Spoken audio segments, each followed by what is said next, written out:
And it's Tuesday, which means that's time for political news. WUFT's Sarah Gerard joins us with Trump transition notes and more.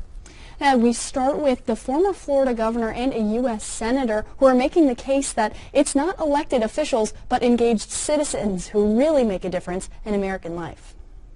It seems a perfect fit that Bob Graham is out with a new version of his book, America, the Owner's Manual, in a year when a super negative campaign led American voters to choose a celebrity president. People are rethinking how elections should work, how Washington should work, and how America should work. Bob Graham's message is one of civic engagement by everyday people making America better. Savannah Collins joins us with more from outside the Graham Center on UF's campus. Savannah? The Bob Graham Center here at UF that bears his name is focused on public service. And it was in 2009 that Bob Graham and Chris Hand first published America's Owner's Manual. The new book has a new subtitle saying you can fight City Hall and new stories to illustrate why that concept is more relevant than ever.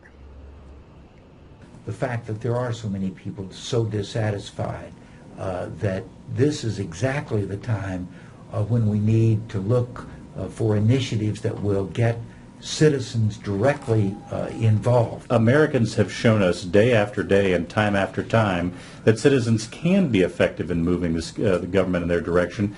That's why we have multiple stories in the book of Americans who have used the skills of effective citizenship at every level, including on college campuses, to make government responsive to them. Today I went around campus and spoke to students to see what they thought. As an individual, can they really make more of a difference than a politician?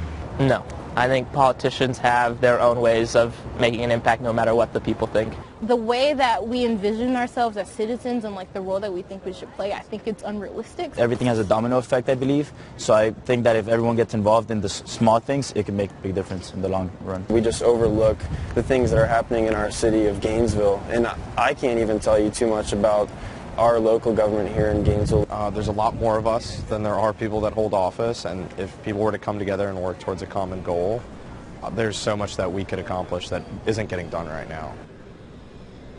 Bob Graham says he first realized the power of everyday people years ago when high school students pushed for a solution to a clean water issue. He says politicians were endlessly spinning their wheels, but it was 3 students who made a solution happen in 6 months. You can hear more tonight. Bob Graham and Chris Ham will be here at Pugh Hall at 6. Back to you.